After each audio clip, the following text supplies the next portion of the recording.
Ladies and gentlemen, this is the main event of the evening. Señoras y señores, live! It's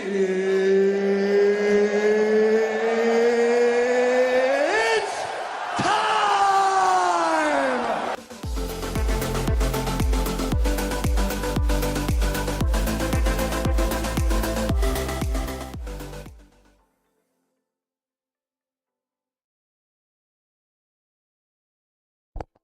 It is time, ladies and gentlemen. How are we doing tonight? I hope you're enjoying your evening. We are live in the Action Lab, your premier sports entertainment talk show on the internet, and we are watching NBA Finals Game 1 between the Pacers and the Oklahoma City Thunder live with you. And we will be watching the rest of this game and hanging out with you, talking about all sorts of things happening. The NBA has had some crazy, crazy stuff happening this past week, and we'll talk a lot about that as well. But NFL, we got some news. Rec, welcome in. Your boy finally is making it into town. So that's good. Welcome in. Who's making it into town? Wait, I'm confused. I don't know. You're talking about that son of a bitch. Yeah, just a little guy called I don't know. Roger. Yeah. So we'll talk about that a little bit as well. But getting in on this game right now, the Pacers find themselves behind in this game. I'm currently sitting a little behind on our score, at least my live version versus the actual version of this, of what we have on the screen here. So I'm a little bit behind. It looks like we have a 10-point game here. So I'm just trying to play catch up a little bit. But either way, we'll be watching this. This will be an interesting one, and we'll take you through it. What's up, Brandon? What's up, Diacola? Welcome in. Again, my name is Chris. This is Rec. He is filling in for Scotty A. Smith as Scotty's out visiting Mount Rushmore. So he's taking care of business out there. But, yeah, big three here. Cuts it to it's a 10-point game. Naismith gets the bucket, 53-63, with 8:37 left in the third quarter. 7 points for Naismith. And yeah, we're getting up to speed with you guys. We're getting you caught up because we've been out for the first half of this game. Things to just keep in mind for this one and things that you may have missed. We'll talk about that right off the top here as we get into it. So, Siakam, leading scorer for the Pacers with 11 points, 4 of 9 shooting, and Tyrese Halliburton, 6, 5, and 8. Trying to work his way up to that triple-double that he's been so used to getting all season long. So we'll check in on that here in a second as well. But we've talked a lot about this NBA Finals, about how maybe is a little bit of an underwhelming NBA Finals. Either way, it's kind of feels like it's maybe not exactly what everyone's wanting in America, but we're stuck with it. And this is what we're dealing with. So Did you hear Adam Silver's comments about it? About what, the NBA Finals? Yeah, about having two small markets playing each other. I didn't catch the full quote. Was he saying that he thinks it's good for basketball?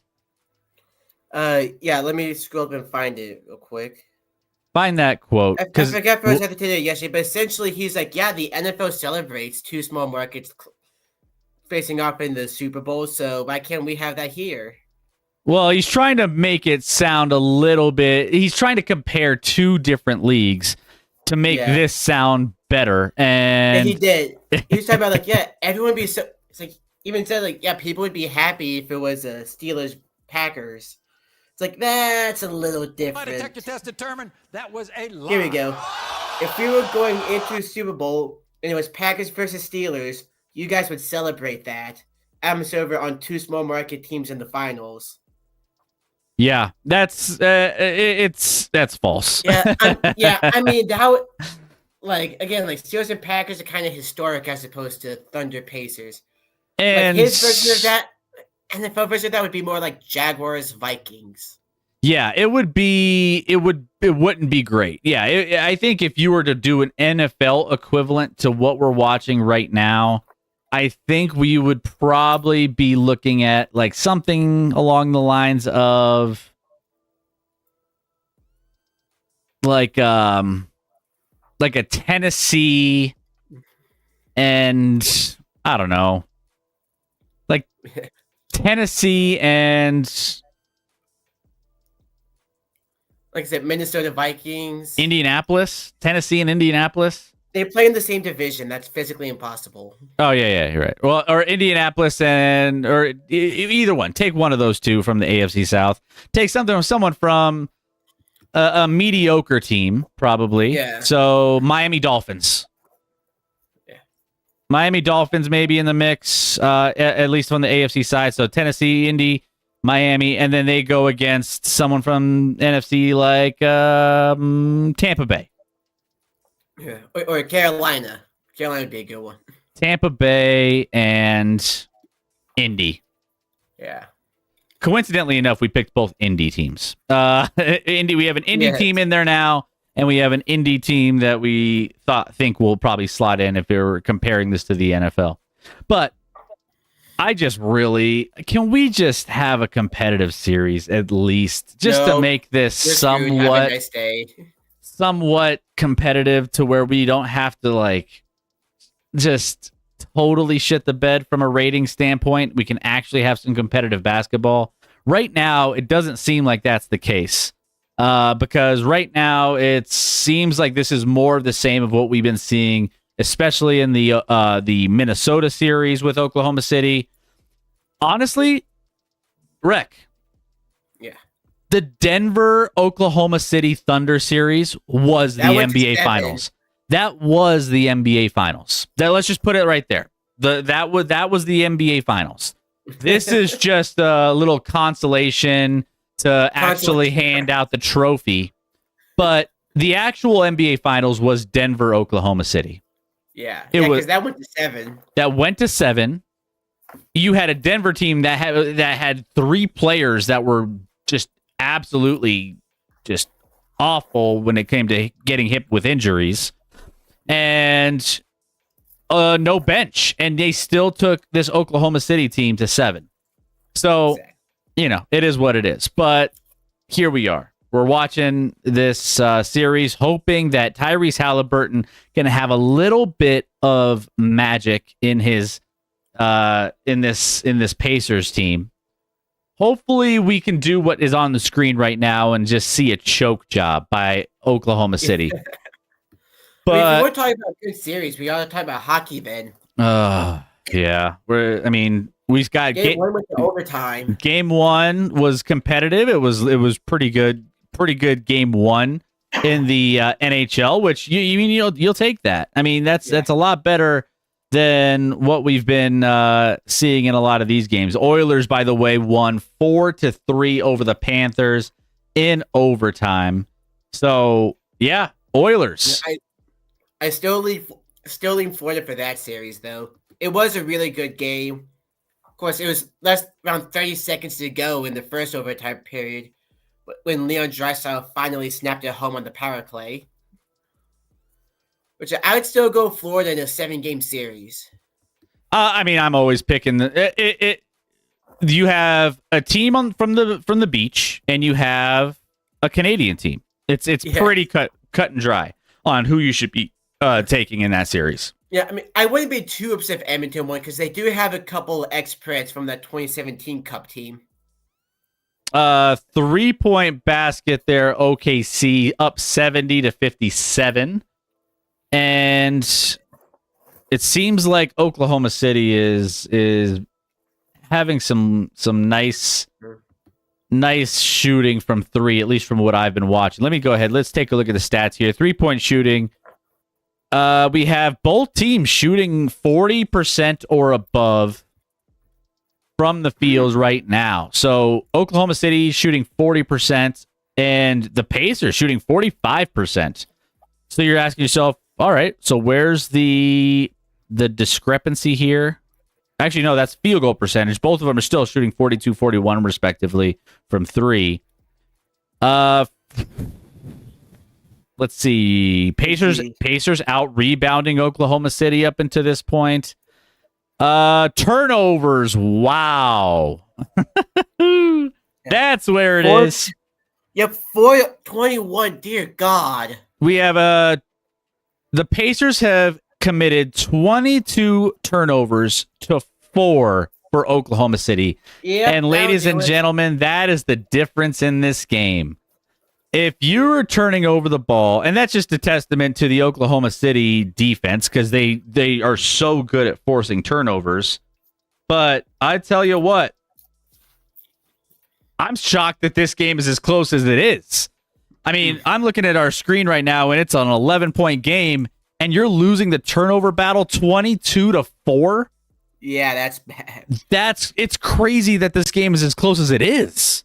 Yeah, the free throws aren't even that much of a problem. I mean, Indiana has had more free throw attempts than OKC. Listen, Shea's only thrown 2 free throws. He's 1 of 2. So you can't even say, like, oh, this is just Shea doing Shea things. Yeah, grifting for fouls and free throws, free throw merchant. And the referee's letting him play here on this drive. So, I mean, the Pacers need to just score here. Stop turning the ball over and just score. That's it. Mm-hmm. That's it. And they're in this game. I mean, honestly, I have a great feeling they cut down the turnovers the rest of this game. They might have a chance to maybe close this game out in a close fashion. So we'll see. Yeah. We'll see if we get Oklahoma City. By the way, some NBA news that's been going around over the past week. We've been seeing a little bit of some Adam Silver doing some press conferences, trying to, hype up the NBA Finals because he needs to, but also going around and making the rounds on the media, doing some interviews. And one thing that he came up with and that he dropped this, I think it was today or yesterday, was yesterday the new All-Star Game format for the 2025-2026 season. And we have, ladies and gentlemen, USA versus the world in the All-Star Game for the NBA, which I think is a great move. I have a couple questions with it. I do too. But I do think this is the only way. Like, they've tried everything else. They've tried paying them. That didn't work. They've tried getting... Oh, here we go. Shea's on the ground again. Shea's on the... There's the foul grift. Yeah, there he is. He's in his home, and he's in his element there on the ground. Now, I'm watching the replay. Oh, my gosh. You would think he got hit by a car. You would think he got hit by a vehicle going 30 miles per hour the way he hit the ground just now. But this is what you guys, this is what we're getting here. USA versus the world. If this, they tried paying the players. They didn't give a shit. They tried getting the legends to come in, talk to the players before the games, try to, be a part of the weekend and all these different things. Didn't care. The players just could not be motivated enough to come in and play a legit all-star game. So now it's coming down to, all right, let's see what another turnover. Oh, and goes out of bounds for OKC. We'll see how this goes. I think this is great. I think this is if anything's going to save All-Star Weekend, it's the pride of America losing potentially to a bunch of dudes saying, hey, we're better at you than your game that you created, and we're going to show you. And I think that there's going to be some pride involved, I think. Fun fact: the game was invented by Canadians. Ask old Scotty if where the game was created in a little gym in Kansas. A little. I mean, shoot. I mean, everyone can claim it, right? But yeah, pretty much. But yeah, there are some questions with this. Like, I brought it up on the last stream. It's like it feels like the world is mostly bigs, not a whole lot of like smaller skill players. Obviously, you have Shea, but not a whole lot else. You're just gonna have like 25 centers and a couple of shooters. I mean, meanwhile, on the other end, you have a team with no centers, so they're just gonna get bodied and get outbigged every game. I think that the challenge that I'm seeing is, let me look at the. Actually, I want to look at the voting. I'm pulling up the NBA All-Star voting from this year. NBA All-Star voting 2025, and I'm just curious to see where voting ended, because when you're looking at where is it?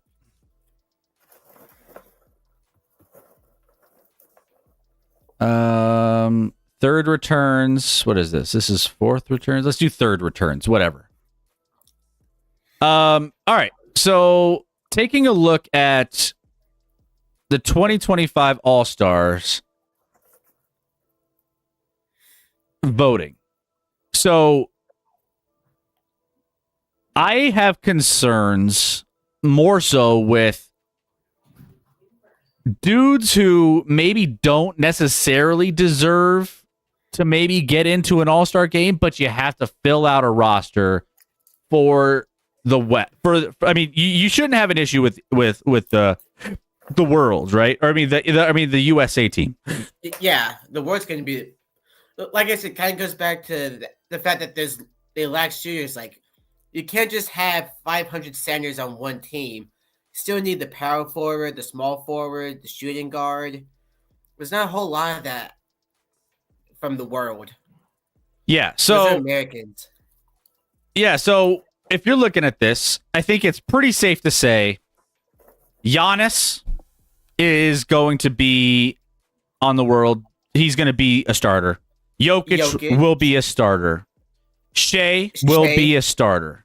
Luka will be a starter. So we got 2 guards, 2 front court, and then you would throw most likely, I would assume you would get Victor Wembanyama in there. So that's another big center. That's 3 centers. You would have you have to play around with it a little bit, I think. Mm-hmm. Because I think it's a little, when you're looking at the lineups, you might have to put Giannis at the 3, Jokic at the 4, and Wemby at the 5. Yeah. So you have Giannis at the shooting guard position, or the small forward position. He's not a small forward. Yeah. And then you have the guards, Shea and Luka. Which, by the way, that's a hell of a lineup. I don't know how you get into the paint whatsoever. If you're you don't. You have to shoot. Which edge world team? Let's look at some of the voting for the other side. So Kevin Durant got second most voting in the West for the front court. Jason Tatum, which he'll miss all of that next. So Jason Tatum won't be in the mix because he tore his Achilles. So then you're looking at like the likes of Anthony Davis and LeBron James and Carl. AD is going to be the center. Him and Cat and Paolo, maybe Paolo. Like, I don't know. I mean, it's the front court for the East is going to be rough.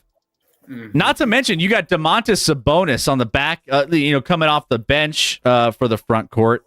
Alperen Sengun coming off the bench for the front court. And then you also have, it's crazy. Whereas the world, here's where I have a little bit of a trouble finding where they're filling out the rest of their guards, right? Because you got Shea, you have Luka. Then all the next 6 on the East and West, 7, 8, 9, literally everybody else outside of Luka and Shea that got votes is a center. Or no, for guards, for all guards outside of Luka and Shea. Everybody else who got votes for the All-Star for guards are USA. Yeah. Like, it's complete opposite. Yeah. All the depth and all the for the front court is on the world side. All the depth for the so I mean, you're gonna have. I mean, this might be Jamal Murray's first time ever getting into an All-Star game, just based on the fact that they need dudes. And would he normally like? There's no shot Jamal Murray would normally get into an All-Star game, but under these circumstances, you're starting to see. All right, well, we need to fill out the guards for the world team. All right, well, I guess we got to throw, Jamal Murray in there. We got to throw some dudes that we wouldn't normally vote for. Are there a couple of like good international players in Miami? I mean, they're define good, all-star caliber worthy. I wouldn't go that far. And that's my problem. And that's the one hesitation I have with it, right? That's the one hesitation where I'm just like, how are you going to be giving away all-star bids to people who don't necessarily are taking it from a well-deserved player who is having a great season? That's where I'm kind of on the fence with what this could look like and what this could be. So it's going to be interesting. But I do think that it is. There are some really good ideas to come out of this. That it hasn't, like, the format hasn't been finalized yet. We don't know what this is going to look like, right? So, I mean, that's the hard part to figure out right now. Like, are they going to do like a little tournament style like they did this past year? Or are they just going to do full on like voting for just one game? Yeah, like, so that's what we still gotta. That's what I think they're still ironing out. But either way, if there's one thing that's gonna, if this doesn't work, nothing will, and you just cancel the weekend. You just cancel it. You just don't do it. Like, this is why we can't have nice things, America. This is why we can't have nice things, LeBron and KD, and I mean all of them. All of these guys that just don't put in the effort in an all-star game, these are the repercussions. We can't have nice things. Yeah, real quick, going back to the Four Nations face-off, hockey's version of this. Remember, it was more than just U.S. and Canada because there was 4 nations. Sweden and Finland, they have some really good players in the NHL. They got bodied by Canada and the U.S. Like, they never had a shot. Because most of the players are from the U.S. or Canada. That, again, that worries me with the word. Going back to what you said. It's hard. I mean, even like from all these other little countries that can produce players, might not be enough to go up against the Americans. Yeah. It's going to be interesting how they decide to do it. By the way, I have looked at this game, and I just see flamethrowers from 3 on both sides. OKC hits a 3. Pacers come down, hit a 3. Like, it is back and forth and back and forth. And I'm loving the pace of this game. And by the way, the Pacers have a nice little, I mean, they play at a nice pace as well. So the Pacers pace themselves well. They pace themselves well. And you know what was interesting is, like, we haven't had a lot of crazy high scoring series in the playoffs. We've had a lot of, like, come on, Shea, stop it. Get that shit out of here. I'm so glad he missed that shot. He does his he jumps into the player and tries to draw the foul, and it just like stop. You're not getting those calls. The Pacers down 9 have a chance at the end of this quarter to cut it even more, and they hit a 3. Yep. 76-82. As it sits here with 12 seconds left in the quarter, what will Oklahoma City do here? I know what they do here. I'm still, and Shea nails a 3, of course. I mean, I'm telling you, they're back and forth, and I kind of like the flow of this game in that sense that we actually have some 9-point game. I mean, we actually have some fireworks going on in this game, so I appreciate it. So Shea closes out that quarter with a 3 to go up 85-76, 9-point game. All Indy has to do is take care of the basketball, and it'll get closer and closer. Mm-hmm. Another thing that has been happening in the NBA this past week that I don't know how I feel about it. I don't know how I feel because there are,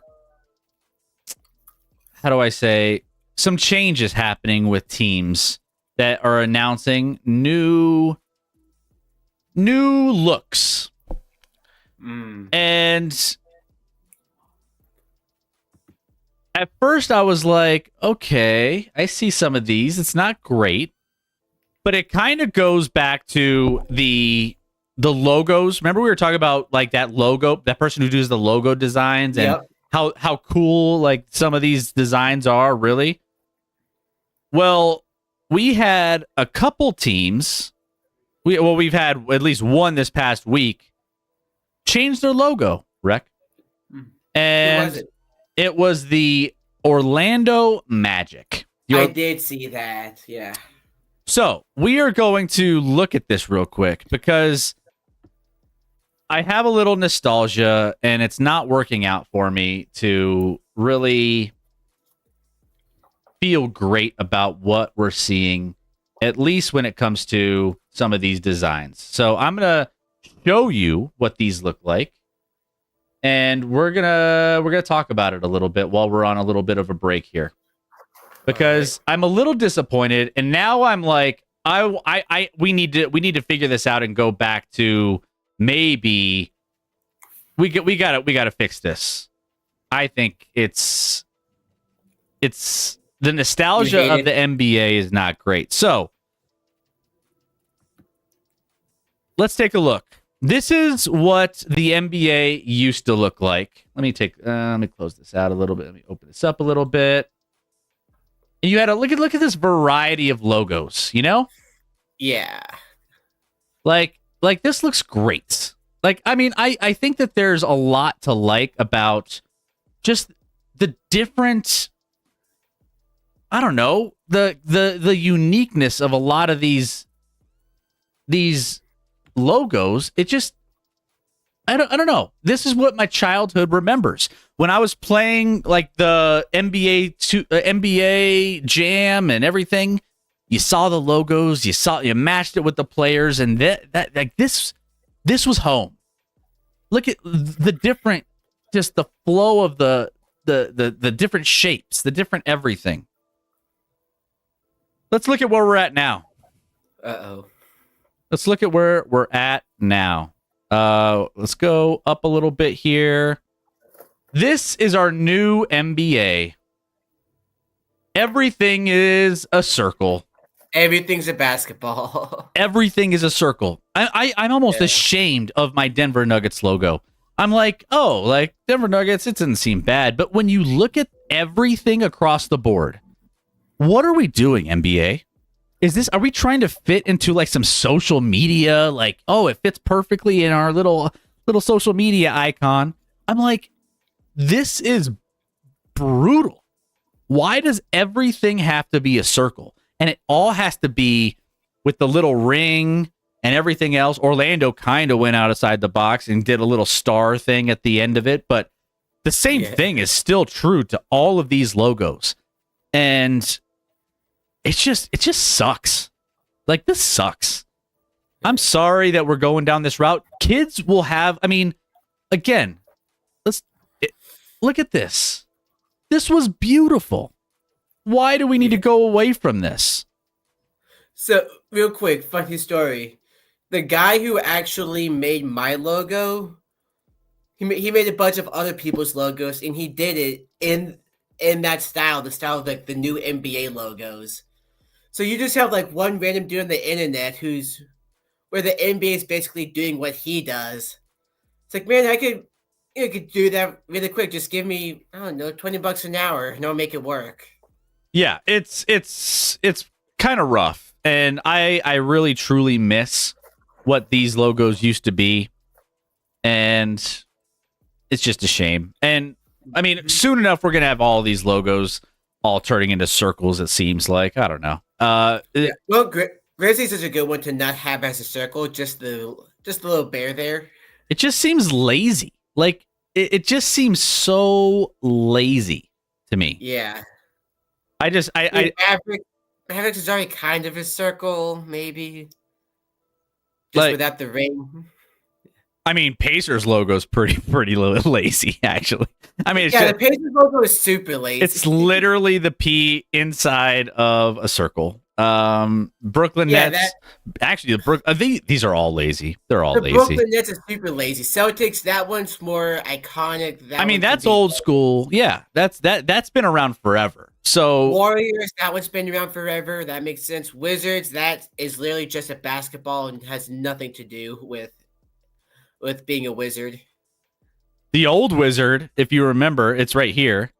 Yeah. Remember this? It's not even on here. Hold on. It's but I know what it is though. It's like this. It looks like something from Dreamcast when Dreamcast came out, and it was like PlayStation, Xbox, and Dreamcast.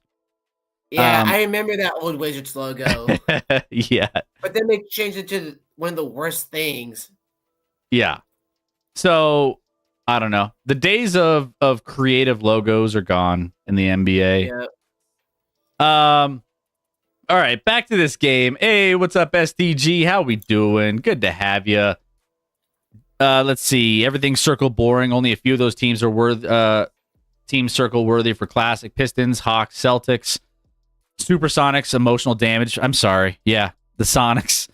Sorry to bring up old shit that you probably don't feel great about, but you'll have a team here soon, right? Pacers lazy artwork. Celtics is a classic. Before that was the Bullets. I remember that. Probably for money reason. I just don't understand why.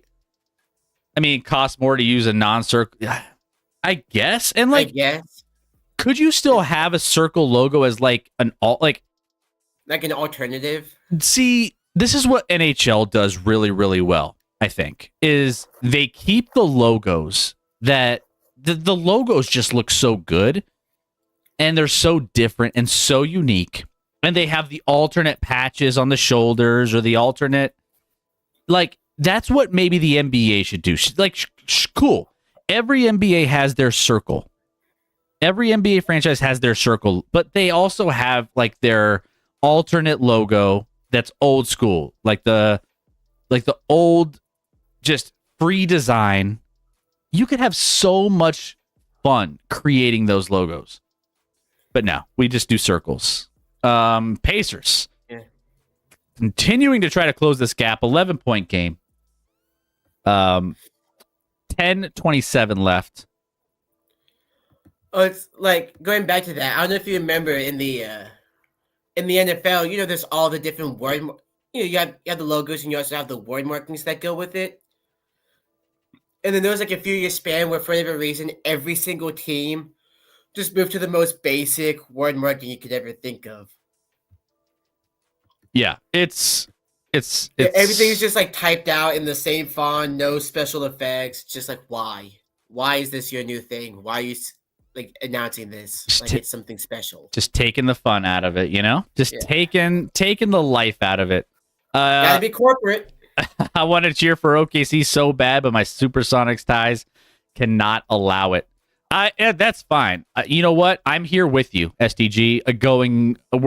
As boring as the Pacers would be to win this NBA Finals, I am all on the Pacers. So let's go. Let's go. Pacer, where they know her. I'll support you, and we'll be in this together, SDG. I don't know if it's going to turn out well for us, but it is what it is. Make a basket. Unbelievable. That was 3 straight attempts under the hoop. That's always great when it just looks like they all figure. It's always good in sports where it looks like the athlete has never played in its life.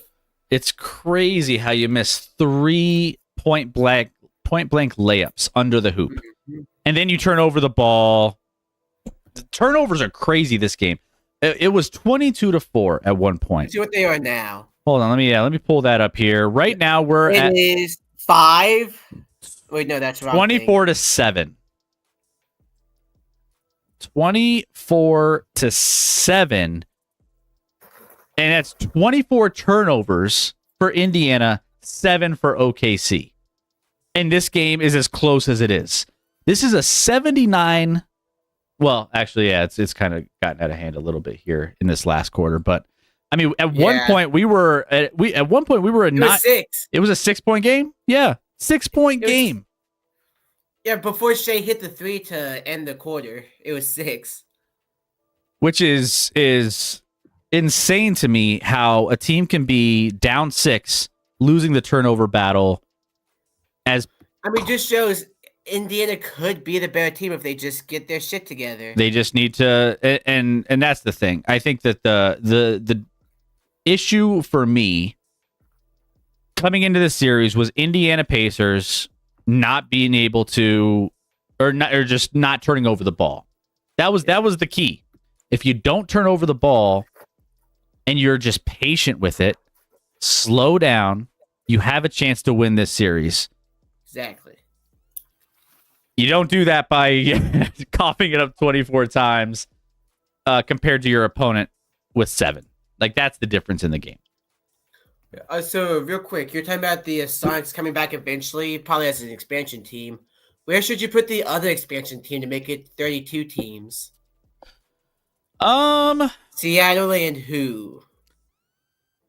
I don't know. You got a few options. You got St. Louis. You got Pittsburgh. You could go back to Vancouver if Seattle, if the Sonics aren't too upset about that. Yeah. Vegas. Vegas is always an option. They might be a 4-sport team soon enough. Vegas will have pretty much every team, every major sport at some point. Yeah, I don't know. I think Seattle for sure. Yeah. And I would assume Vegas would be in that top 2 or 3 as well. Probably.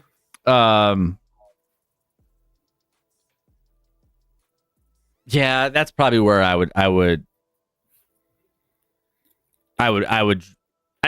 for sure. I think it would be Seattle and maybe just like the NHL. They copied them with the international All-Star tournament, and now they're copying them with expansion. Yeah, I think there didn't Adam Silver come out and say there was another?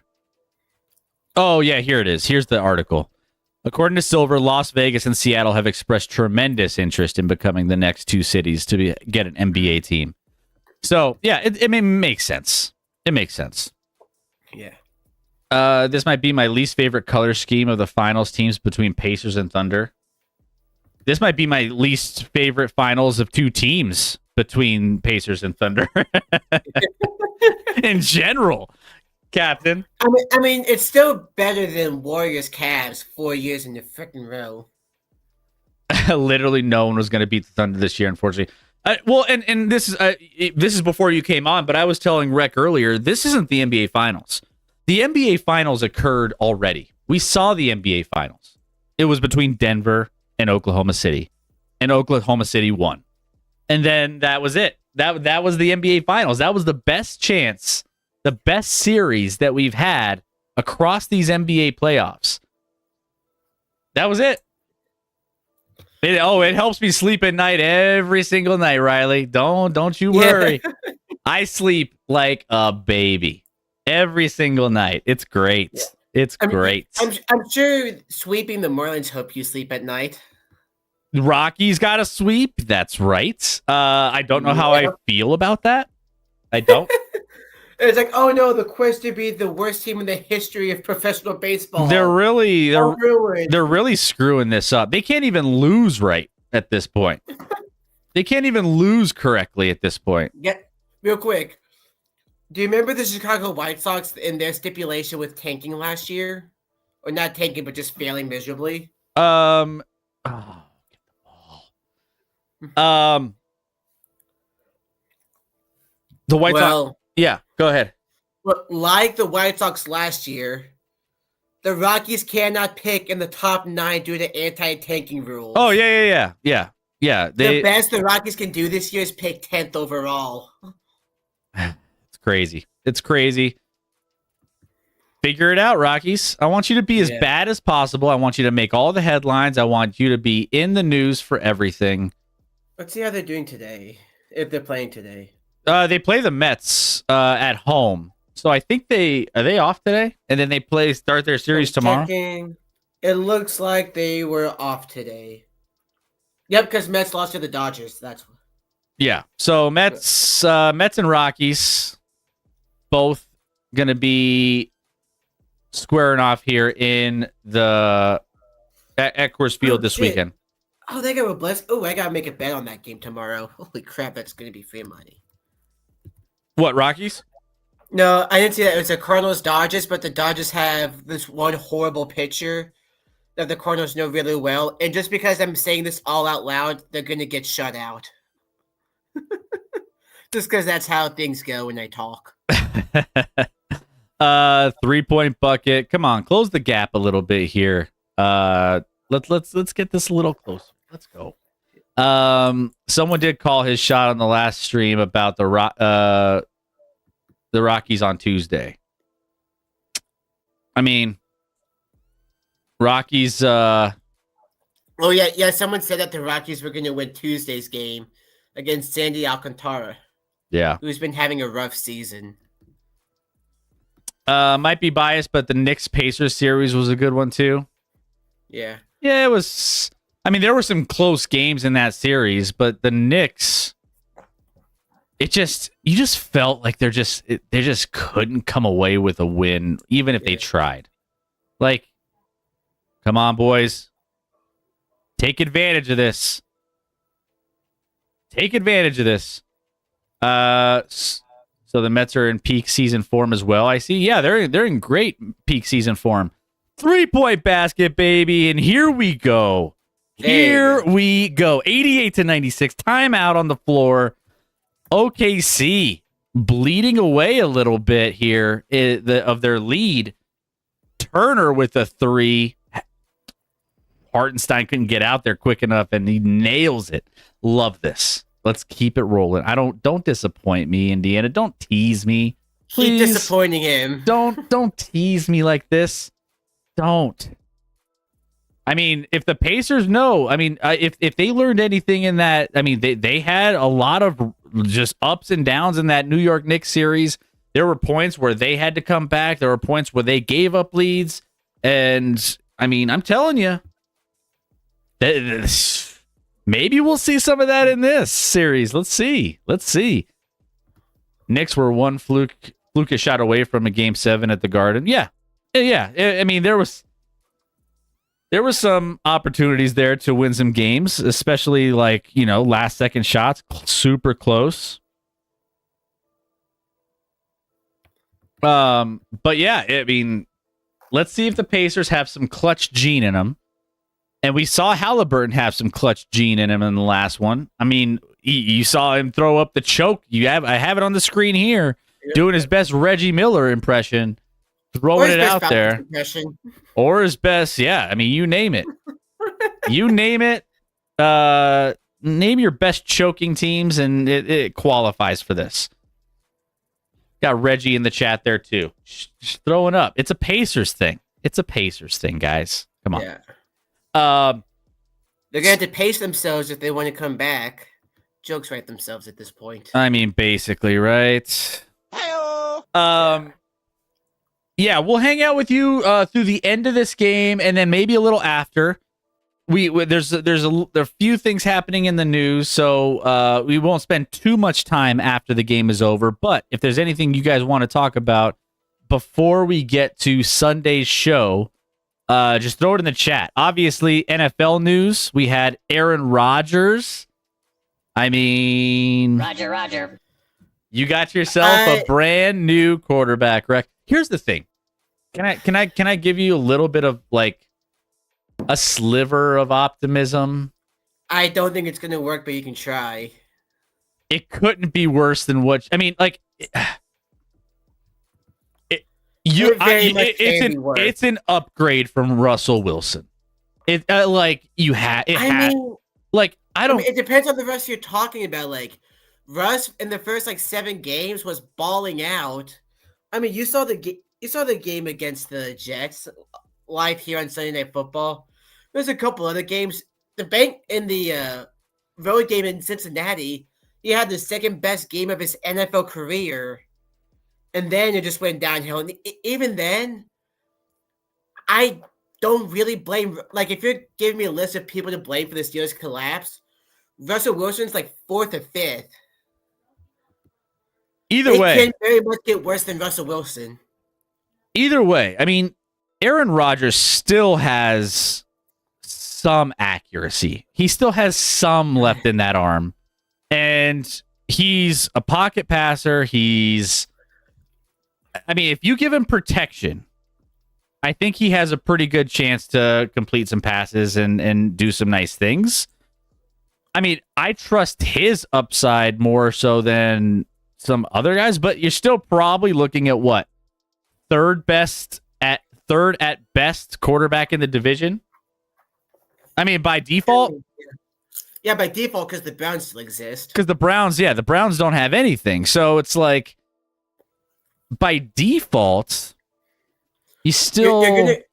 You're gonna call me stupid and insane. I would take Kenny Pickett over Aaron Rodgers. I would take him back over Aaron. I mean, they're all bad options. Let's just be. Yeah, they're bad options. But yeah, look. Honestly, going back to what Sky says, take upside. Pickett, yeah, he hasn't been good, but there's at least a sliver of upside there. Just a little sliver. There's not that with Rodgers. There's no upside. We're going 9-8. I think we're gonna get. What you're trying to say, what we're all talking about is. Sucks to be a Steelers fan this year. Yes, Rodgers is not going to move the needle. The only good thing that comes from this is maybe I make a few extra dollars writing articles on him being a dumbass. 3-point basket. Indiana just won't go away. We have a 7-point game with 6:39. Obi Toppin, 5 of 8 from 3. I don't think you expected, or anyone expected, Obi Toppin to be 5 of 8 from 3. Missed basket there by OKC. And Indiana could cut into this even more. Another 3, air ball. Turner fouled on the floor. And Indiana, come on, boys. Let's go. It's getting close. Let's go. I can't wait to read all the shit you put out about how bad he truly is, Rec. Yeah. I mean, what sucks is so I had to be somewhat impartial with my writing, so I can't just outright say all the things I want to say about Aaron Rodgers for Steeler Nation. But yeah, I just saw a crazy shot by Miles Turner. This is a 12-2 run by the Pacers. Miles Turner throws up a fading 3 to his left, and it looks way off. It doesn't look like it's going straight at all. And banks in from the corner. Yeah. That's how it's been for the Pacers. I don't know how they're making these. Oh my gosh. What a crazy shot that was. Yeah. Shea with the push on Nembhard. I love Nembhard, my Gonzaga boy on Indiana, playing some nice defense. Didn't call it back. Riley, I will say in the ActionLab, fucking hate the move. He's washed up. He's a distraction. He's a mistake. I have no idea how he made that shot. Me neither. Me neither. Shea at his home base here in a 5-point game at the free throw line, where Shea lives. Yeah. He's so good at free throws because he does. I mean, the playoffs are a little different. He hasn't gotten as many free throws as he did in the regular season, for sure. Yeah, like he had 2 free throw attempts in the first 3 quarters, or maybe 2.5 quarters. Either way. Yeah. But the Pacers are doing something that the Denver Nuggets couldn't, and that is hit open threes. So that's what's keeping him in this game. 4-point game, a 100-96, 5 minutes and 30 seconds, 15 points for Miles Turner, 9 rebounds. Ooh, Jay Will with a nice crossover there. So real quick, so I was just looking at betting for tomorrow in the Mets-Rockies game. The money line is minus 320 for the Mets. The spread is still way in the minus at minus 205 at minus 1.5. I don't expect the Rockies to win any of these games. Yeah, but yeah, you got Kodai Senga on the bump for the Mets. You know, so let's see how about you really know the Mets. What's Senga's signature pitch? Sorry, say that again. Sorry. I'm going to see how much you truly know the Mets. What is Kodai Senga's signature pitch? Slider. Nope. Yet you have not paid any attention on to the New York Mets this season. No, not really. I've been keeping tabs on their record. He throws 2 pitches, fastball, and what's called a ghost fork. A ghost fork. Yeah, so basically he throws fastball bottom of the zone, and then the fork ball goes that same trajectory and then just dies. Come on, boys. Rebound. Yeah, so they're looking. CC Barris, like they're swinging fastball. By the time they finish the swing, ball's hitting the dirt, and they have no idea where it just went. And then it's like, oh yeah, he's gonna throw the ghost fork here. I'm not gonna swing. Fastball right by them for strike 3. Fuck. Oh, Chet misses the layup, and the Indiana Pacers all of a sudden find themselves with the ball down 4. So much time in this game.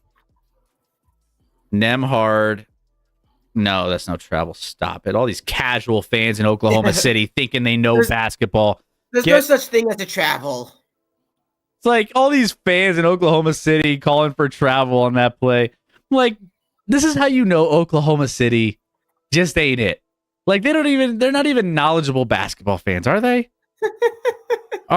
Like, come on, man. What are we doing? Watch some basketball. This is the first time they've ever seen it in the finals. This is it. Obviously. Let's see if Halliburton gets. I just put $5 on the 2-leg parlay for the Cardinals to win and for the Mets to win. Whoo! Step back on Chet. Doesn't quite go down. Rebound comes down to OKC. By the way, the spread on this game pregame was 9.5 in favor of Oklahoma City. But I will say, Shea's on the ground again. Here we go. Yeah. Another one. Another one. He spends so much time on his back. It's crazy. It's crazy. Yeah. Who spends more time, him or LeBron? Oh, that's a good question. I would probably say Shea. Say Shea. But gosh, man, he's a master at it. He's a master at drawing fouls. That's what that's his thing. NBA referees need to catch up to this this trend because yeah, I mean you remember the whole Hack-a-Shack thing. Eventually that's going to become a thing with Shea. Probably. It's like, oh, he's getting fouled 500 times. Okay, I should probably not call this for the sake of fairness. It's just how he goes about getting his edge. And again, if it's working, do it.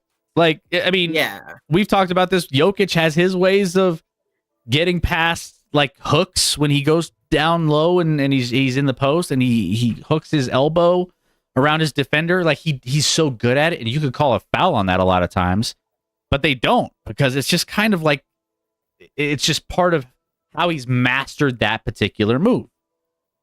Same thing with Shea. He just mastered how to get calls. That's just how it is.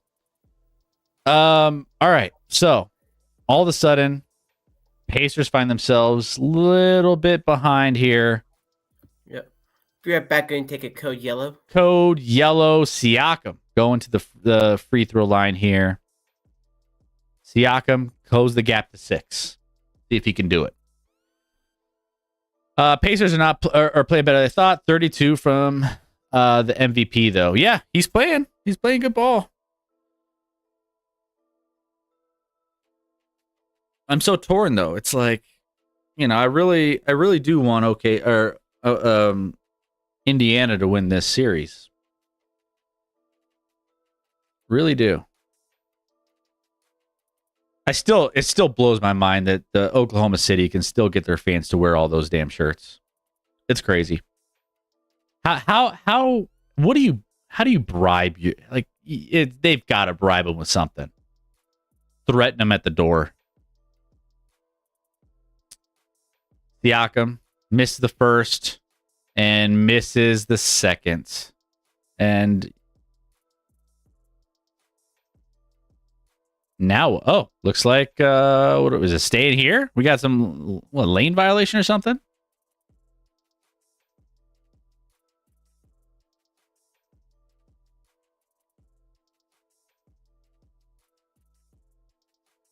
You put the shirts on the seats by the time the doors open for the game. But they still gotta wear them.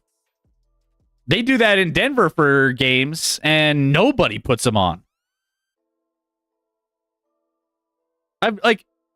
That's been we've done that here for games, and nobody ever puts on the shirts. They always will keep their jerseys on, or they wear it's never a whole crowd wide thing. They're too high. Yeah, maybe we can't find the head hole of the shirt, and so we give up. Maybe that's a regional thing, Joe. It must be. You smoke all that weed in the car, you come out, you get into the stadium, you're like, wait, what is this thing? How does this work? Gotta get a stop here. Gotta get a stop.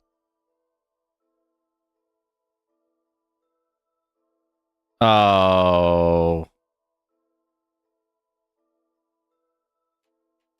Looks like a foul coming here on Indiana. I'm impressed, though. I will say, regardless if the Pacers win this game or not, I'm pretty impressed with how they've come out in this first game and been able to keep this close somewhat. And this, again, guys, this is the amount of turnovers, the sheer amount of differential between these turnovers, 25-7, and we're in a 6-point game. If you're an Indiana Pacers fan, if regardless of what happens in this game, you are feeling really good about if you have half of those turnovers, a third of those turnovers not happen, this is a completely different looking game. And the shooting continues for Indy. Another 3, 102-108. Come on, boys. Oh, you're talking about that. Oh, I saw more things happening. Just because I'm looking at the screen. See, I might have to turn off the screen. I might have to turn it off. I'm not looking at it. I'm behind still. Missed shot, rebound, comes down to Indiana. 2 minutes left. 6-point game. Come on. We need it. Maybe I should get myself a Nemhard jersey. Love Nemhard with 3. Speaking of it, he hits it. Let's Yep, go. 3-point game. It's a 1-possession game. Nemhard with a clutch 3 to cut it to 3. Every time. Captain in the chat. Stanley Cup better than the NBA title. That's my hot take of the night. Not really a hot take, just correct. Yeah, it's a little more. Yeah. Lou Dort misses a 3. Okay. Just keep it simple. Ooh. Block there. Shea gets to the hole. Bucket. 110-105. Still closer than it was. Crazy block. Woo! They called a foul on Caruso. Yep. That wasn't getting called in the Nuggets series. What a block. That was nasty. That block was insane. Lou Dort. A quick question here. Since the Pacers are doing really good shooting threes, do you foul them so they can't attempt threes? I think it depends on what comes down to the end here. Like, if it comes down to a free throw kind of back and forth, I don't think so. I mean, I think you play it straight up. I think it depends on the circumstances in the final 30 seconds and where this game is at. Okay. Because I think you could. There's some strategy that you could. But it also depends on like what the lead looks like. If it's a 2-point lead, 3-point lead. Obviously, if you have a 3-point lead, that changes things a little bit. So it would depend. But I would say the fact that the Indiana Pacers are shooting, 46% from 3. Oklahoma City, people don't know this, or people like it kind of like throws them off, but Oklahoma City doesn't particularly shoot well generally as a team all season long from 3. If this is going to be a little bit of an edge. Ooh, nice offensive rebound, and we have a 1-point game with 46 seconds left. Wow. What a 10-2 run in the last 2 minutes and 15 seconds for the Indiana Pacers. They've gone on multiple double-digit runs against Oklahoma City. You give them this 3. Give them the 3. Rebound comes down to... Oh. Yep. Siakam literally trying to save it and carries the ball out of bounds. Timeout Indiana, by the way. I don't know if you don't need to, don't challenge it. Don't challenge it. It's are you saying it's a foul? Oh, Maybe proximity foul? You can actually argue he threw a shoulder there. You could argue. That would be interesting. Let's see. Give Indiana the ball back with 22 and a half shot clock turned off. There was nothing on that angle. That was a bad angle. I didn't see it. But I guess it's worth the challenge. Like, what's the worst thing that happens here? They lose a challenge? Is that the worst? Yeah. I mean, how many times? How many? You'll try it. I mean, if it's mildly close, you try it. I mean, both teams have how many timeouts? Where are we at? Yeah. It looks like both teams have 2 timeouts. So, yeah, both teams, 2 timeouts. I mean, they would lose one. Captain Urban says OKC ball 100%. I didn't see anything on that second replay that indicated it was a foul. So I think this is a wasted challenge unless they have a different angle on it. I didn't see enough there.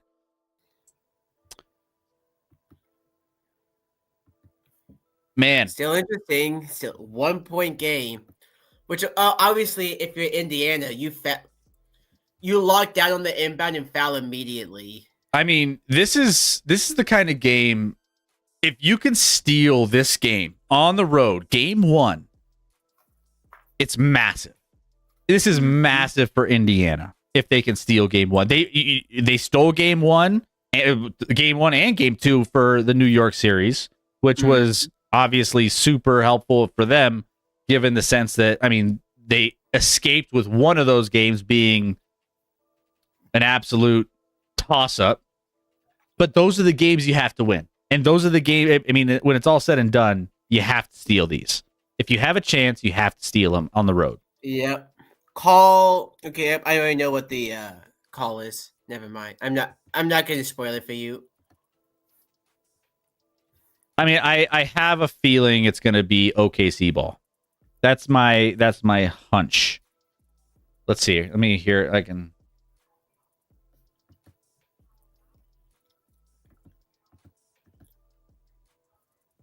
Yep. OKC ball. Yep. Which again, lock down on the inbound and foul. That's what you have to do here if you're Indiana.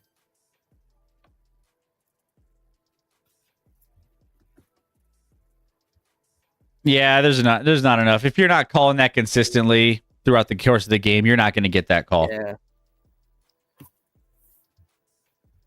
All right. So Shea gets the ball here. 20 seconds on the shot clock. Or 20 seconds on the game clock. 7 on the shot clock. Shea missed. Comes down to Indiana. They're going to run it. 6 seconds. 5. I don't know if I love this. 4, 3. Halliburton for the win. Oh my gosh, he got it! He got it! Tyrese Halliburton. Tyrese 0.3 Halliburton. seconds. Mr. Clutch. Their first lead of the game with 0.6 seconds. He continues the magical run of last second heroics. Dude's got ice in his veins. What a freaking shot. There's going to be a statue outside of the arena of Tyrese Halliburton. Unbelievable. Spam Joe Rogan in the chat for me, please. I mean, I'd rather spam Reggie. This Reggie choke. Or Reggie. Whatever you want. Spam it. Because this is wow. Bro can hit game-winning clutch shots like it's nothing.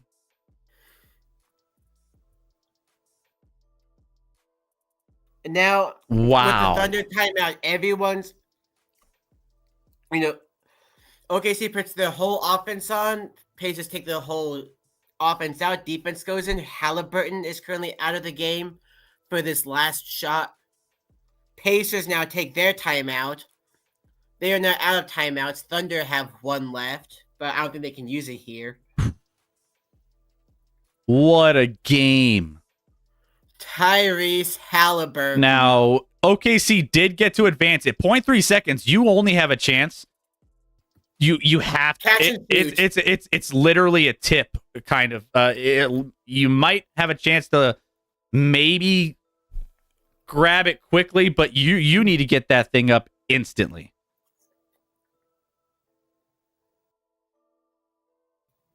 Calling timeouts, seeing what the coverages are here in this last final 0.3 seconds.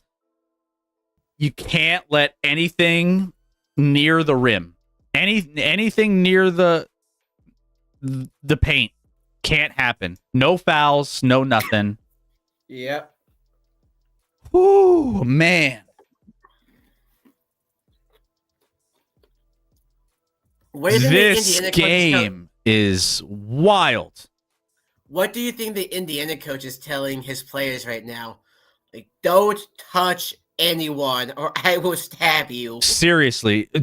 And I would you would think unless it's egregious, you would think most of the time referees are very lenient with some of the last second. You mean Russell Westbrook? It's just, oh my goodness.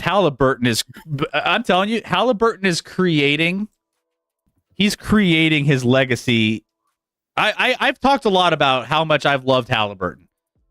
But that was in the sense of a playmaker. Like, he's always been a really, really solid playmaker in the NBA. The clutch gene of hitting last second shots like he's been doing throughout these playoffs, that changes things for him. There are going to be thousands of babies in the state of Indiana named Tyrese. Oh, and that's it. Indiana steals game 1 and steals home court in NBA Finals. And this is wild. Oklahoma City. Wow. Hang on, what was the final? I gotta look at the final turnover margin. Guys, I still think that's one of the craziest stats of this game is the turnover differential. The Indiana Pacers won a basketball game where they had 25 turnovers and Oklahoma City only had 7. 18 turnover difference. And the Pacers still find a way to win. One thing that is interesting, though, off of those 25 turnovers, Oklahoma City only ended up conceding, the Pacers only ended up conceding 11 points off of turnovers. So, honestly, Oklahoma City kind of struggled in what they are really good at, and that's creating turnovers into offense and being able to pile the score on. They didn't convert a lot on their turnovers as much as you would think they should off of 25. But wow. Team of Destiny Canada. Maybe. I hope so. I hope so. And on the 4th day, God decreed that the Pacers would win the finals. Maybe the Pacers are indeed them and we are all wrong. Who knows? And you know what? I almost took Indiana Pacers plus 2.5 in the series. I mean, it's still a long series, right? I mean, we expect OKC to win this next game. We do, probably. I mean, that's what you should expect if you're anticipating, anything. If let's just say the Pacers come in and steal game 1 and game 2 like they did against the New York Knicks. Wow. What opening game. Let's just check. I'm checking at Caesars real quick just to see how some of this stuff has changed. Yeah, let's take a look at the initial lines for game 2, given what we just witnessed, and see if there's any edges we can find. Oklahoma City's favored by 11.5. Honestly, I love Pacers plus 11.5. Yeah, so real quick, Pacers here. Pacers are plus 220 to be crowned champions. Thunder minus 270. That's as even as you can get right now. Yeah. Also, real quick, for next year, Oklahoma City is a massive favorite for next year's finals at plus 200. Right behind them, Indiana at plus 800. That's second place. Real quick, looking at some of the changes in the betting markets, we're looking at NBA Finals MVP. Shea still minus 260, which is, What's Halliburton? Because that's the only correct answer. Well, Halliburton is the only one close at plus 320. So about a little over 3-1 on your money on Halliburton. Yeah, you got to do that. If you just did, let's see, series spread. Man, I should have taken that series spread plus 2.5. Indiana Pacers plus 2.5. Now I'm getting Now it's man, I lost the edge on that one. It's now minus 470. Lost it. It's fine. It's fine. Let's see. Yeah, Halliburton. Let's say you have Halliburton and MVP and Pacers, and through the you can't even parlay those together in FanDuel. What?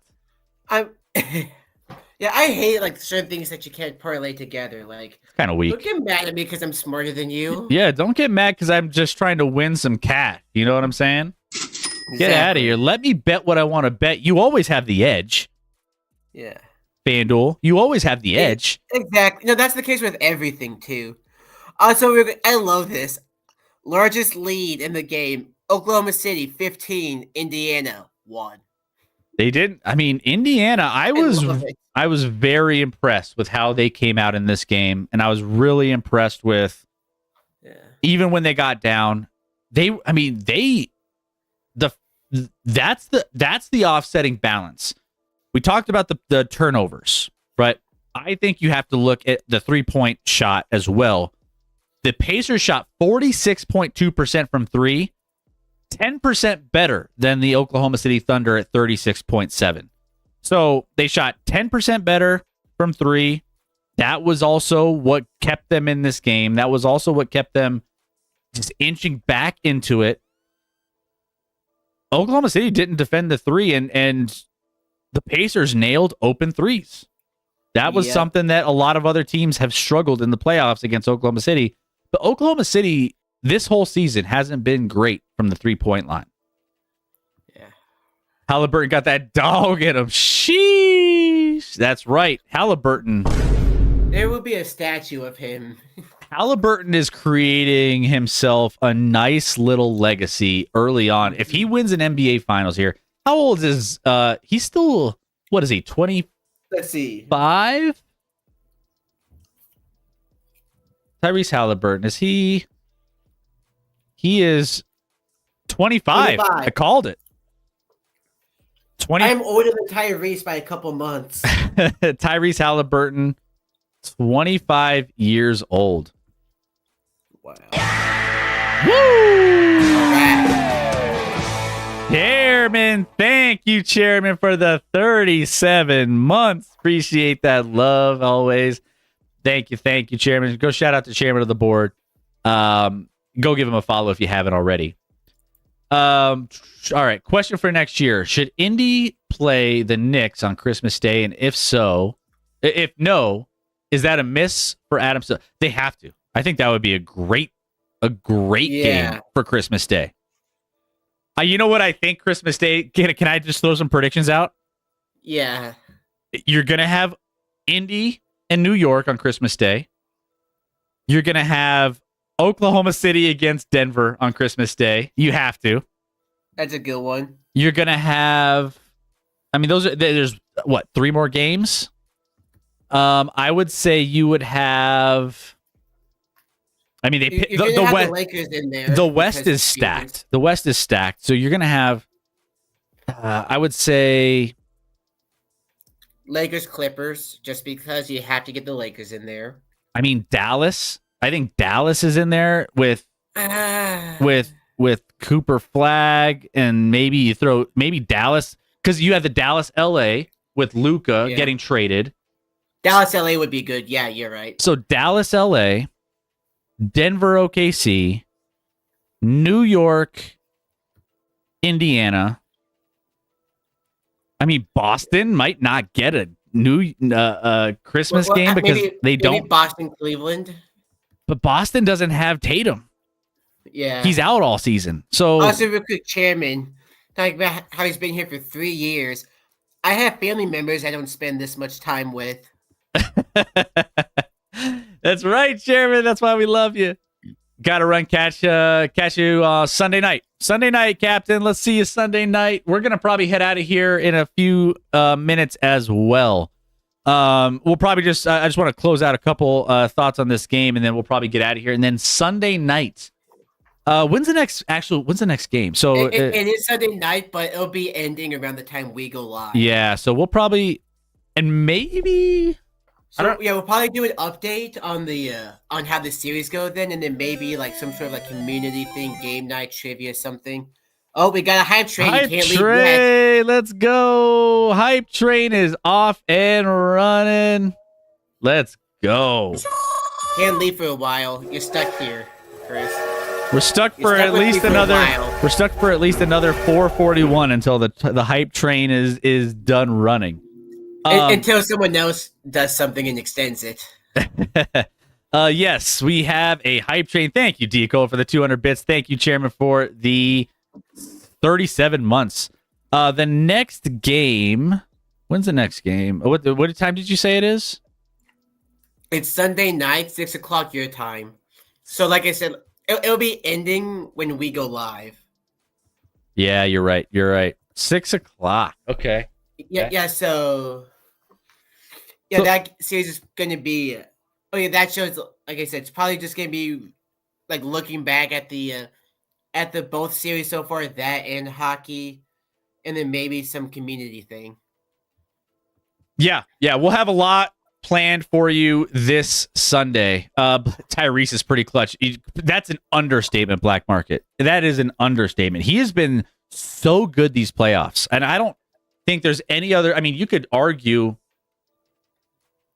I mean, throughout the course of the big moments, he shows up and he delivers every single time. For a guy that's 25, that's in his first NBA Finals, that is something that's where you start stacking up accolades as a young player.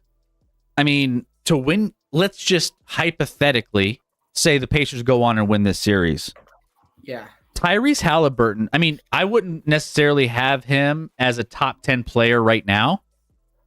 I think that changes where he's at if he ends up taking down his first championship at the age of 25 and takes down his first finals MVP at the age of 25. That would be he's gonna have to. That would be something that can vault you up pretty quick. Yeah. But he's creating he's a bona fide superstar in this league, and he's doing it with some flair too. The choke with the New York Knicks, he's doing it with flair. Because like I know there's some rankings out there. I know the Ringer, NBA Ringer, has their top ranked players. I don't know where they have him at now. Let's take a look real quick. I'll pull this up. I'll share my screen, and we can take a look at where he's at. NBA ranked. Throw this up here.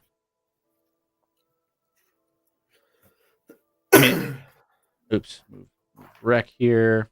Boom. What's up? Okay, let's see who they have here. So, Yoke. Let me move this a little bit.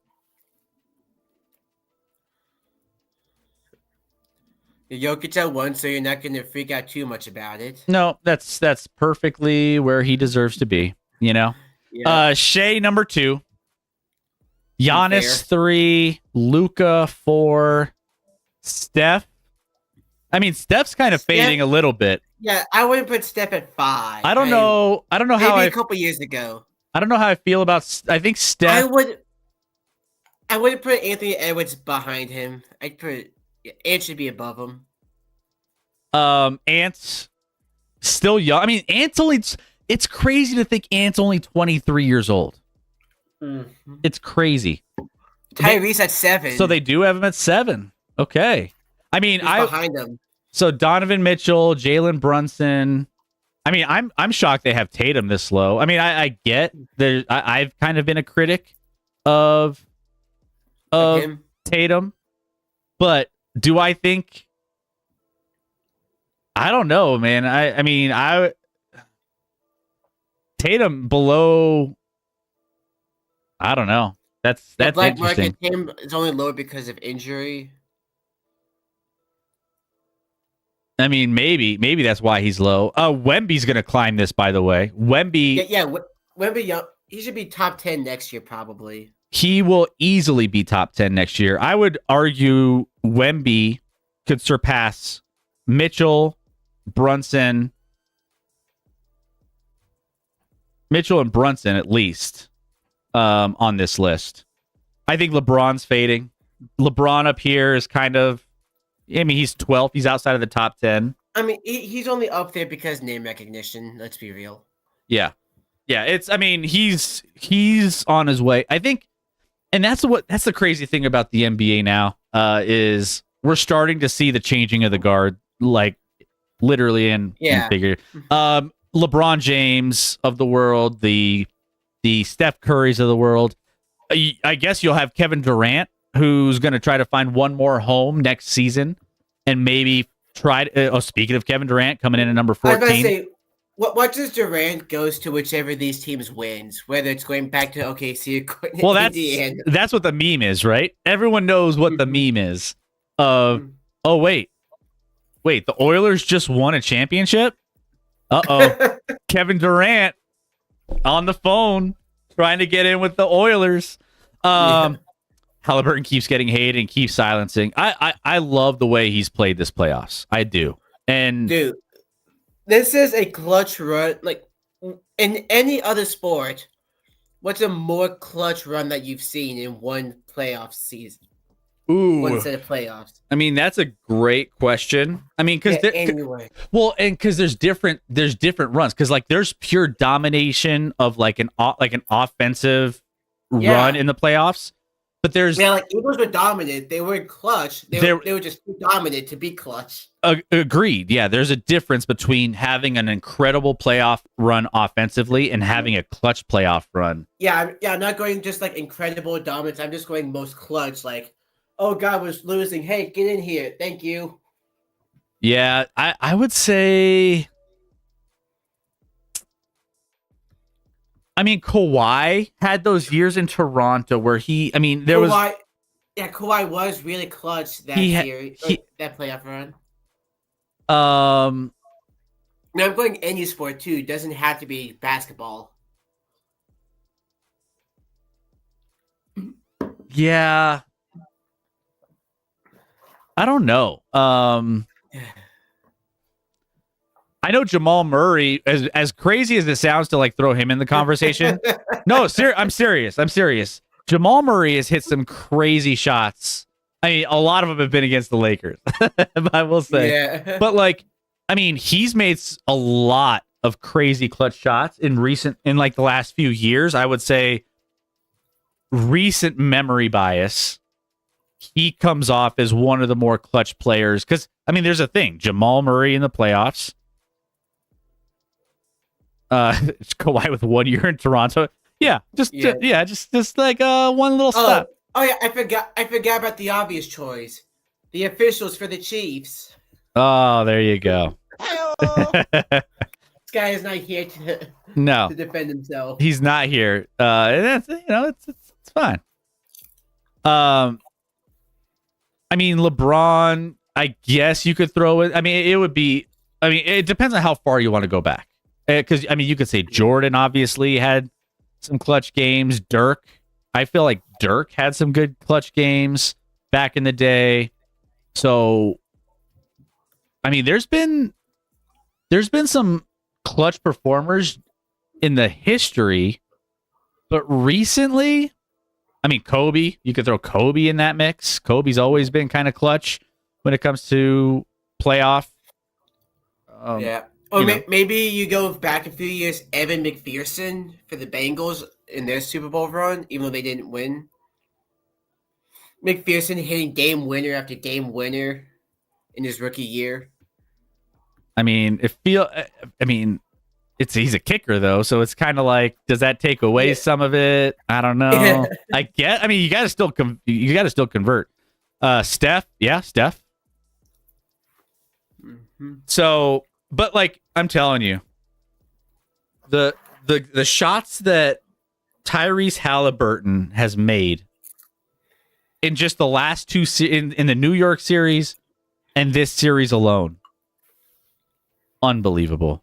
It's wild. My mom's met Charles Barkley last week. We told her to ask him about San Antonio women. He's not a big fan of San Antonio women. Let's just put it that way. You know who is though? James. Wait, no, that's Houston. Never mind. That's Houston, and it's a little bit of a different vibe with Houston. There's a different reason why the women he picks women in Houston than women in San Antonio. Should have asked about Galveston to Charles. Galveston, that too. That's another one. Another one. That's another right. One. James Harden is a fan of all women at the club. I'm telling you, James Harden's. I mean, I don't know. There's only a handful of places he could be in the world right now, and I could probably guess that there's a good chance we'll nail it on the first try. strip club. Yeah, basically. Let's just look. I'm just curious. 15, Kawhi Leonard. This is, again, the top 100 player rankings by Ringer NBA. Cade Cunningham has climbed the list quite a bit. Love Cade. Shout out to Chairman's boy. He's been having a nice little early part of his career. Evan Mobley, Karl Anthony Towns. Did you hear all the Karl Anthony Towns stuff in New York, by the way? Karl Anthony Towns and all the fallout with Thibodeau. Thibodeau is... Oh, yeah, Knicks fired Thibodeau. So there's all these things. And then, by the way, they got rid of the Brunson's dad, who was an assistant coach. I guess players were tired of his ass being around. And so, yeah. I don't know if you... Yeah, they're saying that one meme, like, if he were to get hired, it's like, okay, everyone, here's the strategy. Give my kid the ball. Got it? Seriously, it's crazy. Special Joey. New Yorkers are so dumb they don't realize Cat can't play defense. Yeah. Cat struggles a little bit there. He doesn't have the same defensive prowess as, let's say, some of the better defenders in the league. But at the same time, his offensive upside kind of balances that out a little bit, and he just doesn't utilize his size defensively as much as he probably could.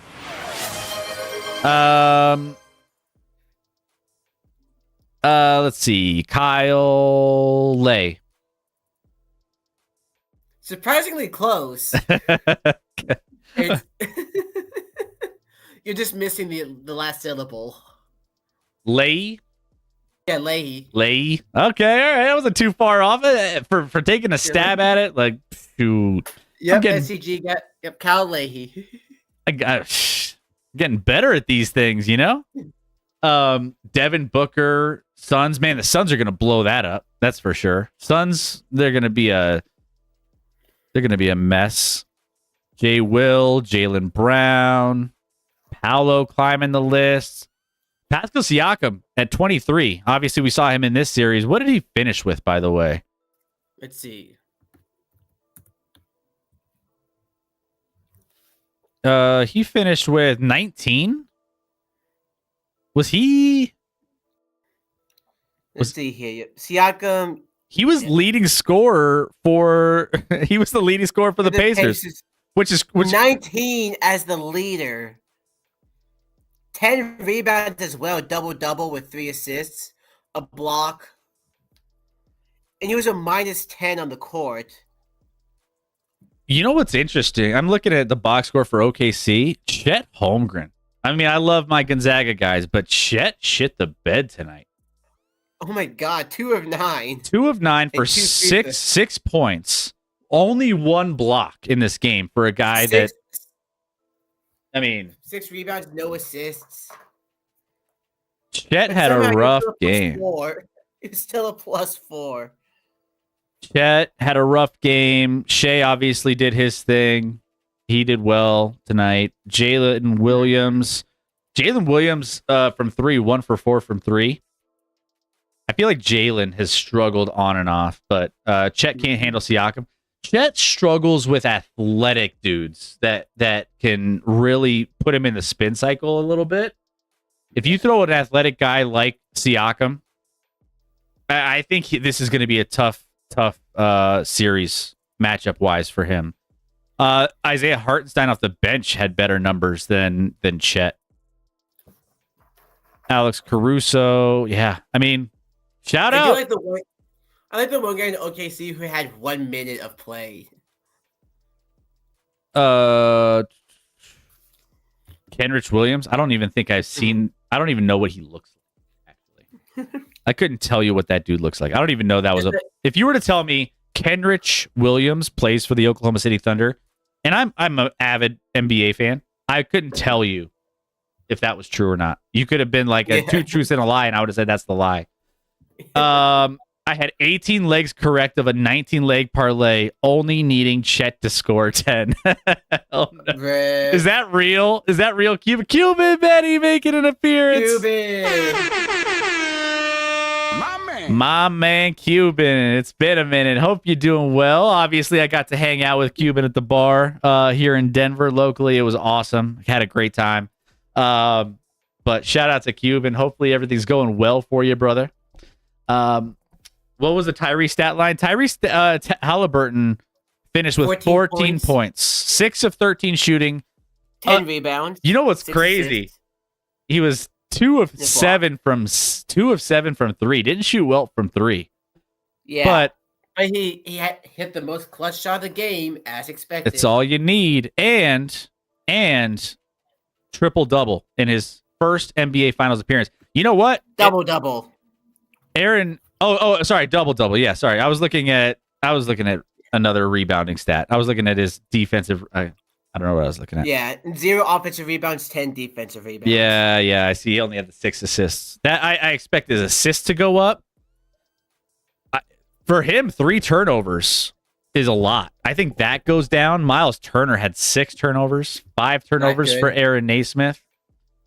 I mean, the starting lineup, I think they were just not ready for the aggression, and they'll fix that. Which is why I'm looking at the odds for the next game, and I'm seeing, wow, the Pacers were 11.5 when the game ended. It's dropped to 11 already. I loved it at 11.5. I still like it at 11. You gonna try it? Maybe I'll sprinkle. Mm-hmm. I mean, that's a big spread for a team that had you couldn't play worse in that first half if you were Oklahoma City. I mean, if you were the Pacers with all those turnovers. I mean, you could always be worse. You could be the Boston Celtics in Game 6 against the Knicks. Yeah. Let's see. Yeah, I was just saying, I streamed that game on playback, and that was such an embarrassing game to watch, especially for, like, I had no dog in the fight. That was embarrassing. Let's see. Where are we at? Let's log in here. We can put a little sprinkle on it. Why not? A little $5 on there. Yeah, I mean, I missed out on the hook, but still, I think Oklahoma City wins next game in like a close, maybe like a 4 to 5 point game. That's where I think it stands. So let's go ahead.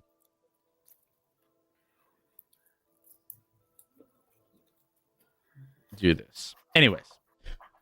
All right, guys. Any other thoughts on tonight's game, on anything else? Obviously, we're going to get into some more NFL news and some different things happening around the league for Sunday, along with recapping Game 2 of the Indiana Pacers and the Oklahoma City Thunder.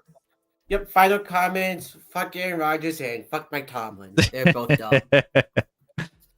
Let's just say Rec is feeling great about his team this year. Yeah. He's feeling great about Aaron Rodgers. Alan Lazard's probably going to be our wide receiver too. Let's see. It is real. Medusa knew that it was the part I get wrong because Chet stretched out Ben Affleck. Cuban. Crazy. I still think OKC wins the next one. They definitely stole this one. Nothing feels better than winning a game you shouldn't. It's better than all the money. You're right. Mm-hmm. That's why what they did against New York was so crazy, because it was like, man, they won 2 on the road in the Eastern Conference Finals. Let's talk Rockies. I can't believe they got a sweep. Me neither. And then that's okay. I'm betting. Yep, I had a little parlay where I bet against the Rockies, which is the smart thing to do. Oh, the Rockies. Colorado Rockies. Yep. And the least surprising news of the day, the Rockies have the worst pitcher in baseball, and he pitches tomorrow against the Mets. Maybe I'll throw that in a parlay with Pacers plus 11 in the next. We'll just Mets money line, Pacers plus 11. I placed a bet for Scotty on the golf, which is dumb. I'm a degen. Sorry, guys. You're a DJ. Betting on golf when I literally just don't even watch it and I just like threw out a bet. Degen. But here we are. So Rockies are a lock for the World Series. I mean, don't call it a comeback, Special Joey. Don't call it a comeback. Let's go. All right. So we will be back this Sunday. Sunday. Ooh, and we can we'll be rating out Human Juke is back. Yep. Although he's not actually at home, he's doing a stream at his 88 Keys. Okay. Well, either way, piano bar. we're gonna send you off to good old Human Juke and get you all situated with his little concert he's got going on. Cuban, we are going to watch the Rockies beat your Mets on Saturday. You know, it's interesting. Whenever the Mets come, I always rock Mets gear because it's the only time I ever get a cheer for the Mets in person. I could always cheer for the Rockies if I wanted to. I have Rockies gear, obviously. I will always wear Rockies gear, but when the Mets come, I'm a Mets fan. Just for that series. And that's it. There's a chance I might just randomly get tickets to maybe one of the games. We'll see. I mean, if you're watching the Rockies play, you might as well do the 9-inning challenge. I saw some girl Get drunk. I saw some girl try the 9-inning challenge on TikTok. She made it to, I think, the 6th inning. And I think she called it quits after maybe 6th or 7th inning. She didn't make it to 8. Yeah. But she made it further than I would have thought. So I was shocked. She looked like she was dying, though. At the end of that, she looked like she was about to just die in the middle of the street. It was bad. It was bad. I mean, we already established that I could do 9 hot dogs. I mean, I don't know. It's the carbonation mixed. Like you have to get draft beer. It can't be canned beer. You have to get draft beer. Otherwise, I think you're setting yourself up for failure with the carbonation. Have you ever seen those tricks where you pour a beer in a cup into another cup as much as possible, and to get as much you want more foam than you can possibly imagine, just so that it doesn't mess with your stomach. All of the carbonation goes out. You're good, and then you can drink more and eat more. That would be my. I would be getting as much of that foam out as possible. Mm-hmm. That's the only way you can achieve that. A girl was crushing dogs, but the beers were too much. I have more respect for someone knowing when to quit than someone who can finish it. Oh, I guarantee she felt like shit for a couple days. I guarantee. Yeah. It was probably a rough night or two for her. No, when they had the 10 hot dogs, once they stopped eating, I actually felt really good. Now that there wasn't a traffic jam going into my stomach. Yeah, totally. All right, guys, we are going to send you over to Human Juke, but we will be back live Sunday. Scotty will be back. We'll be hanging out with you. We'll be recapping Indiana and OKC Game 2. We'll be talking some NFL. We'll catch up with Scotty on all of his.